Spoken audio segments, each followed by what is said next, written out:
Okay guys, പുതിയൊരു വീഡിയോയിലേക്ക് സ്വാഗതം. ഈ ഒരു വീഡിയോ ഒട്ടും ഞാൻ പ്ലാൻ ചെയ്തിട്ടുള്ള വീഡിയോ അല്ല. ഞാനൊരു വീഡിയോ ചെയ്യണമെന്നേ ഞാൻ വിചാരിച്ചിട്ടുണ്ടായിരുന്നില്ല. ഞാനൊരു ട്രേഡ് എടുത്തിട്ടുണ്ടായിരുന്നു. ഇന്ന് കാണിക്കാൻ പോകുന്ന ലൈവ് ട്രേഡൊന്നുമല്ല. ഞാൻ ഓൾറെഡി എടുത്തിട്ടുള്ള ട്രേഡിൻ്റെ അനാലിസിസും കാര്യങ്ങളൊക്കെയാണ്. അപ്പോൾ ഞാൻ ഈ ഒരു ട്രേഡ് എടുത്ത സമയത്ത് അത് റെക്കോർഡ് ചെയ്യാനായിട്ടും അതുപോലെ തന്നെ അത് എക്സ്പ്ലെയിൻ ചെയ്തുകൊണ്ട് അത് റെക്കോർഡ് ചെയ്ത് ഒരു വീഡിയോ പരുവത്തിലാക്കാൻ പറ്റിയ ഒരു സാഹചര്യത്തിലായിരുന്നില്ല, അല്ലെങ്കിൽ സാഹചര്യവും സന്ദർഭവും അതിന് അനുസരിച്ച് പറ്റുന്ന ഒരു സാഹചര്യത്തിലായിരുന്നില്ല, സന്ദർഭത്തിലായിരുന്നില്ല. അതുകൊണ്ട് തന്നെ എനിക്കത് റെക്കോർഡ് ചെയ്യാൻ സാധിക്കുന്നുണ്ടായിരുന്നില്ല. ആൻഡ് ഞാനതിൻ്റെ റിസൾട്ട്, ആ ഒരു ട്രേഡ് പ്രോഫിറ്റ് ഹിറ്റായപ്പോൾ, ടാർഗറ്റ് ഹിറ്റായപ്പോൾ ഞാനത് നമ്മുടെ ഇൻസ്റ്റാഗ്രാമിൽ സ്റ്റോറി ആയിട്ട് ഷെയർ ചെയ്തിട്ടുണ്ടായിരുന്നു. ആൻഡ് ആ സ്റ്റോറിക്ക് റിപ്ലൈ ആയിട്ട് ഒരുപാട് പേര് അതിൻ്റെ വീഡിയോ വേണമെന്ന് പറഞ്ഞിട്ടുണ്ടായിരുന്നു. ആൻഡ് വീഡിയോ ഞാൻ റെക്കോർഡ് ചെയ്യാനായിട്ട് വിട്ടുപോയി എന്ന് പറഞ്ഞപ്പോൾ ഒരുപാട് പേര് അതിലുള്ള വിഷമം എനിക്ക് പേഴ്സണലായിട്ട് എനിക്ക് മെസ്സേജ് അറിയിച്ചിട്ടുണ്ടായിരുന്നു. അപ്പോൾ നമ്മുടെ സബ്സ്ക്രൈബേഴ്സ് ആയിട്ടുള്ള ആളുകൾ വിഷമിക്കുന്നത് നമുക്കൊട്ടും സഹിക്കാത്ത കാര്യമാണ്. അതുകൊണ്ടാണ് ഞാൻ അതിൻ്റെ ഒരു വീഡിയോ ഞാനിപ്പോൾ ആ ട്രേഡ് എടുത്ത് കഴിഞ്ഞതിന് ശേഷം എങ്ങനെയാണ് ആ ട്രേഡ് എടുത്തത്, എന്തൊക്കെ അനാലിസിസ് ആണ് അവിടെ നടത്തിയിട്ടുള്ളത് എന്നുള്ള കാര്യങ്ങൾ ഞാൻ എക്സ്പ്ലെയിൻ ചെയ്തുകൊണ്ടൊരു വീഡിയോ ചെയ്യുന്നത്. ഓക്കെ, അപ്പോൾ ഈ ഒരു വീഡിയോയിൽ ഞാൻ എങ്ങനെയാണ് ആ ട്രേഡ് എടുത്തിട്ടുള്ളത്, എന്തൊക്കെ കാര്യങ്ങളാണ് ഞാൻ ആ ട്രേഡ് എടുക്കുമ്പോൾ നോക്കിയിട്ടുള്ളത്, ആൻഡ് എങ്ങനെയാണ് അതിൻ്റെ റിസൾട്ട് വന്നിട്ടുള്ളത് എന്നുള്ള കാര്യങ്ങളൊക്കെയാണ് ഞാൻ ചാർട്ട് റീപ്ലേ ചെയ്തിട്ടാണ് കാണിക്കുന്നത്. നമ്മൾ സാധാരണ എല്ലാ വീഡിയോസിലും ലൈവായിട്ടാണ് കാണിക്കാറുള്ളത്, പക്ഷേ ഇന്ന് സാധിച്ചില്ല, എല്ലാവരും ക്ഷമിക്കുക.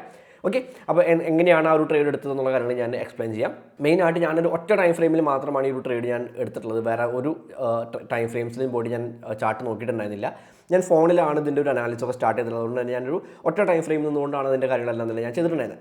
അപ്പോൾ 5 മിനിറ്റ്സ് ടൈം ഫ്രെയിമിൽ എനിക്കിതാ ഇതുപോലെ ഒരു പാറ്റേൺ കിട്ടിയിട്ടുണ്ടായിരുന്നു. ഓക്കെ, ഒരു ബ്രോഡനിങ് വെഡ്ജ് പാറ്റേൺ എനിക്ക് കിട്ടിയിട്ടുണ്ടായിരുന്നു. അപ്പോൾ ഈ ഒരു പാറ്റേൺ വെച്ച് നോക്കുകയാണെങ്കിൽ ഒന്നുകിൽ ഇതാ ഇവിടെ നിന്ന് പ്രൈസ് മുകളിലേക്ക് ഈ ഒരു ട്രെൻഡ് ലൈനെ ടെസ്റ്റ് ചെയ്യുന്ന രീതിയിൽ മുകളിലേക്ക് പോകാം, അല്ല എന്നുണ്ടെങ്കിൽ താഴേക്ക് വന്നിട്ട് ഈ ഒരു ട്രെൻഡ് ലൈനിലേക്ക് എത്താം.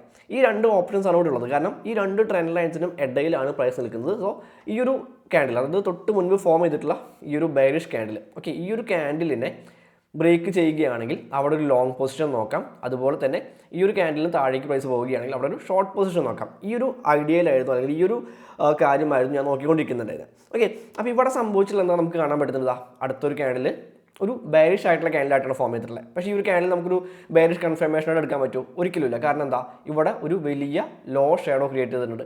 ഓക്കെ, പ്രൈസ് ഇവിടുന്ന് റിജക്ഷൻ സംഭവിക്കുന്നുണ്ടെന്ന് നമുക്ക് മനസ്സിലാക്കാൻ പറ്റുന്നുണ്ട്. അപ്പോൾ ഈ ഒരു ക്യാൻഡിൽ നമുക്കൊരു ഷോർട്ട് പോസ്റ്റ് എടുക്കാനായിട്ട് സാധിക്കില്ല. ആൻഡ് അടുത്ത ക്യാൻഡിൽ നോക്കാം. അടുത്ത ക്യാൻഡിൽ ഒരു ബെയറിഷ് ആയിട്ടുള്ള ക്യാൻഡിലാണ്. ഇവിടെയും നമുക്ക് ഒരു ഷോർട്ട് പൊസിഷൻ നോക്കാൻ പറ്റില്ല. കാരണം എന്താ, ഇത് വളരെ ചെറിയൊരു ബോഡിയാണ്. ആൻഡ് അത്യാവശ്യം റിജക്ഷൻ മുകളിൽ നിന്നും താഴെ നിന്നും അത്യാവശ്യം റിജക്ഷൻ ഇവിടെ ഈ ക്യാൻഡിൽ സംഭവിക്കുന്നുണ്ട്.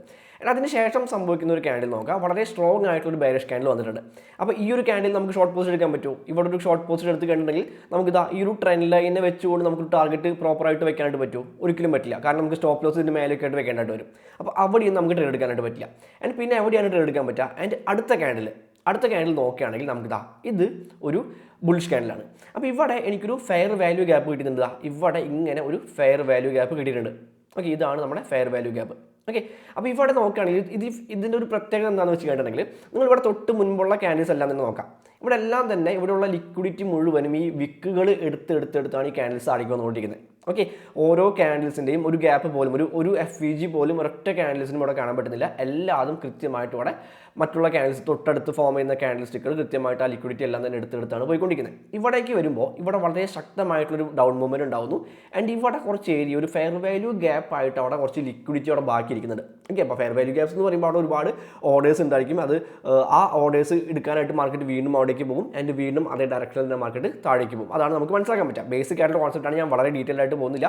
ആൻഡ് ഈ ഒരു ട്രേഡിംഗ് രീതിയുടെ, ഈ ഫെയർ വാല്യൂ ഗ്യാപ്പ് വെച്ചുകൊണ്ടുള്ള ഈ ട്രേഡിംഗ് രീതിയുടെ കംപ്ലീറ്റ് വീഡിയോ, അല്ലെങ്കിൽ അതിൻ്റെ ആ ട്രേഡിംഗ് മെത്തേഡ് എക്സ്പ്ലെയിൻ ചെയ്യുന്ന ഒരു ഡീറ്റെയിൽഡ് ആയിട്ടുള്ള വീഡിയോ വേണമെന്നുണ്ടെങ്കിൽ തീർച്ചയായിട്ടും താഴെ കമൻറ്റ് ചെയ്യുക. ഈ ഒരു വീഡിയോക്ക് ഒരു ലൈക്ക് കൊടുക്കുക. തീർച്ചയായിട്ടും നിങ്ങളുടെ കമൻറ്റ് നോക്കിക്കൊണ്ടായിരിക്കും അടുത്ത വീഡിയോ ഞാൻ പ്ലാൻ ചെയ്യാം. ഓക്കെ, അപ്പോൾ ഇവിടെ നമുക്ക് ആ ഒരു ഫെയർ വാല്യൂ ഗ്യാപ്പ് കിട്ടിയിട്ടുണ്ട്. എൻ്റെ ഫെയർ വാല്യൂ ഗ്യാപ്പ് കിട്ടിയ ഉടനെ തന്നെ ഞാൻ ഇവിടെ ഒരു ഷോർട്ട് പൊസിഷൻ പ്ലാൻ ചെയ്തിട്ടുണ്ടായിരുന്നു.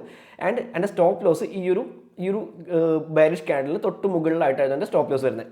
ആൻഡ് ഒരു 1:3 റിസ്ക് റിവാർഡ് റേഷ്യോ ഞാൻ വെച്ചിട്ടുണ്ടായിരുന്നു. ഓക്കെ, 1:3 ആയിരുന്നു എൻ്റെ റിസ്ക് റിവാർഡ് റേഷ്യോ എന്ന് പറയുന്നത്. ഓക്കെ, സ്റ്റോപ്പ് ലോസ് എത്രയാണോ അതിൻ്റെ ഒരു 3 മടങ്ങാണ് ഞാൻ എൻ്റെ ടാർഗറ്റ് വെച്ചിട്ടായിരുന്നത്. ഓക്കെ, അപ്പോൾ ഏകദേശം ഈ ഒരു രീതിയിലായിരുന്നു എൻ്റെ ടാർഗറ്റ് വരുന്നത്. കാരണം എന്താണെന്ന് വെച്ച് കഴിഞ്ഞാൽ നമുക്ക് ഏകദേശം ഈ ഒരു ഏരിയ വരെ, ഓക്കെ, ഈ ഒരു ഏരിയ വരെ പ്രൈസ് പോകാൻ സാധ്യതയുണ്ട് നമുക്ക് അറിയാൻ സാധിക്കുന്നുണ്ട്. കാരണം ഇതാണ് ഇവിടുത്തെ പ്രീവിയസ് ആയിട്ടുള്ള, ആൻഡ് ഈ ഒരു വിക്ക് നമുക്ക് എടുക്കേണ്ട ആവശ്യമില്ല, ഈ ഒരു മാനിപ്പുലേഷൻ എടുക്കേണ്ട ആവശ്യമില്ല. സോ പ്രീവിയസ് ആയിട്ടുള്ള ഈ ഒരു ലോയിലേക്ക് പ്രൈസ് ഇവിടെ നിന്ന് ഇറങ്ങി വരാൻ സാധ്യതയുണ്ട് എന്ന് എനിക്ക് ചുമ്മാ തോന്നി, അല്ലെങ്കിൽ എൻ്റെ ഒരു അനാലിസിസ് വെച്ചുകൊണ്ട് എനിക്ക് അങ്ങനെയാണ് കാര്യങ്ങൾ മനസ്സിലാക്കാനായിട്ട് സാധിച്ചത്. അതുകൊണ്ടാണ് ഞാൻ ഇവിടേക്ക് ഒരു ഒരു ടാർഗറ്റ് വെച്ചിട്ടുള്ളത്. ഓക്കെ, ആൻഡ് നമ്മുടെ ഈ ഒരു ട്രേഡ് ഏത് രീതിയിലാണ് പോയിട്ടുള്ളത് എന്ന് ചോദിച്ചു കേട്ടിട്ടുണ്ടെങ്കിൽ ഇവിടെ നമ്മുടെ തൊട്ടടുത്ത ക്യാൻഡിലിൽ തന്നെ നമ്മുടെ ഈ ഒരു എൻട്രി ഇവിടെ ട്രിഗർ ആവുന്നുണ്ട്. ഓക്കെ, തൊട്ടടുത്ത ക്യാൻഡിൽ തന്നെ എൻട്രി ട്രിഗർ ആവുന്നുണ്ട്. ആൻഡ് അതിനുശേഷം പ്രൈസ് അതിനിടയിൽ നിന്ന് കളിക്കുന്നുണ്ട്. വീണ്ടും നമ്മുടെ ആ ഒരു എൻട്രി ഏരിയയിലേക്ക് വരുന്നുണ്ട്. സോ നമ്മുടെ എൻട്രി ഏരിയയിലേക്ക് വരുമ്പോൾ തന്നെ ഇവിടെ വളരെ വലിയൊരു റിജക്ഷൻ കിട്ടുന്ന കാണാൻ പറ്റുന്നത് ഈ ഒരു ക്യാൻഡലിന്. ഓക്കെ, നമ്മൾ ആ ഒരു ഏരിയയിലേക്ക് എത്തുമ്പോൾ തന്നെ വളരെ സ്ട്രോങ് ആയിട്ടുള്ള റിജക്ഷൻ കിട്ടുന്നുണ്ട്. സോ നമുക്ക് മനസ്സിലാക്കാൻ പറ്റുന്നുണ്ട് അവിടെ നിന്ന് പ്രൈസ് താഴേക്ക് വരാൻ സാധ്യത നമുക്ക് മനസ്സിലാക്കാൻ പറ്റുന്നുണ്ട്. എൻ്റെ പ്രൈസ് അവിടെ നിന്ന് താഴേക്ക് വരുന്നുണ്ട്. നമ്മുടെ ടാർഗറ്റ് ഇവിടെ ഹിറ്റായിട്ട് ശക്തമായിട്ട് തന്നെ പ്രൈസ് താഴേക്ക് പോകുന്നുണ്ട്. സോ ഈ രീതിയിലായിരുന്നു ഈ ഒരു ട്രേഡ് എടുത്തിട്ടുണ്ടായിരുന്നത്. ആൻഡ് ഏകദേശം നോക്കുകയാണെങ്കിൽ ഒരു $257 പ്രോഫിറ്റ് കിട്ടിയിട്ടുണ്ട്. നിങ്ങൾക്കിവിടെ കാണാൻ പറ്റും. ഒരു 257.9559 USDT നമുക്കിവിടെ പ്രോഫിറ്റ് ആയിട്ട് കിട്ടിയിട്ടുണ്ട്. ഓക്കെ, അപ്പോൾ ഈ ഒരു രീതിയിലാണ് ഞാൻ ആ ഒരു ട്രേഡ് എടുത്തിട്ടുള്ളത്. വളരെ സിമ്പിളായിട്ടുള്ളൊരു കാര്യമാണ്. ഒറ്റ ടൈം ഫ്രെയിമിൽ മാത്രം നിന്നുകൊണ്ട് എടുത്തിട്ടുള്ളൊരു ട്രേഡാണ്. വളരെ പെട്ടെന്ന് വളരെ ക്വിക്കായിട്ട് എടുത്തിട്ടുള്ള തീരുമാനവും വളരെ ക്വിക്കായിട്ട് അത് എക്സിക്യൂട്ട് ചെയ്തിട്ടുള്ളത് കൊണ്ടൊക്കെ തന്നെയാണ് എനിക്കത് റെക്കോർഡ് ചെയ്യാനായിട്ട് സാധിക്കാതിരുന്നത്. സോ അതിന് ഞാൻ ഒരു സോറി പറയാണ്. അടുത്ത ട്രേഡ്സെല്ലാം തന്നെ ഞാൻ മാക്സിമം അത് കൃത്യമായിട്ട് റെക്കോർഡ് ചെയ്യാനായിട്ട് ശ്രമിക്കാം. നമ്മൾ ഈ സ്റ്റോക്ക് മാർക്കറ്റിൽ ട്രേഡ് ചെയ്യുന്ന പോലെയല്ല, നമ്മൾ ക്രിപ്റ്റോയിൽ 24 hour മാർക്കറ്റ് ഓപ്പൺ ആണ്. നമുക്ക് എപ്പോഴാണ് ഒരു ട്രേഡിംഗ് ഓപ്പർച്യൂണിറ്റി കിട്ടുക എന്ന് പറയാനായിട്ട് പറ്റില്ല. അപ്പോൾ അതുകൊണ്ട് നമ്മൾ ആ ട്രേഡ് എടുക്കുന്ന സമയത്ത് തന്നെ അത് റെക്കോർഡ് ചെയ്യാമെന്ന് പറഞ്ഞു കേട്ടിട്ടുണ്ടെങ്കിൽ അത് കുറച്ച് ബുദ്ധിമുട്ടുള്ള കാര്യമാണ്. അത് നിങ്ങളുടെ ട്രേഡ് ചെയ്ത് അത് റെക്കോർഡ് ചെയ്യാനൊക്കെ ആയിട്ട് ശ്രമിച്ച് കഴിഞ്ഞിട്ട് നിങ്ങൾക്ക് മനസ്സിലാക്കാൻ സാധിക്കും. സ്റ്റോക്ക് മാർക്കറ്റിലാവുമ്പോൾ കൃത്യമായിട്ട് ആ മാർക്കറ്റ് ഓപ്പണിംഗ് മാർക്കറ്റ് ക്ലോസിംഗ് ഉണ്ട്. സോ ആ ടൈമിനുള്ളിൽ നമുക്ക് എന്തായാലും അത് റെക്കോർഡ് ചെയ്യാനായിട്ട് പറ്റും. പക്ഷേ ക്രിപ്റ്റോയിലേക്ക് വരുമ്പോൾ അത് കുറച്ച് ബുദ്ധിമുട്ടായിട്ടുള്ള കാര്യമാണ്. അതുകൊണ്ടാണ് ചില ട്രേഡുകൾ റെക്കോർഡ് ചെയ്യാൻ പറ്റാതെ പോകുന്നത്. ഓക്കെ, അപ്പോൾ ആ ഒരു കാര്യം എല്ലാവരും മനസ്സിലാക്കാനായിട്ട് ശ്രമിക്കാം. സോ ഇതാണ് ഈ ഒരു ട്രേഡ് എടുത്തതിൻ്റെ പിന്നിലുള്ള കഥ എന്ന് പറയുന്നത്. Okay, so happy trading. അടുത്ത വീഡിയോയിൽ കാണാം.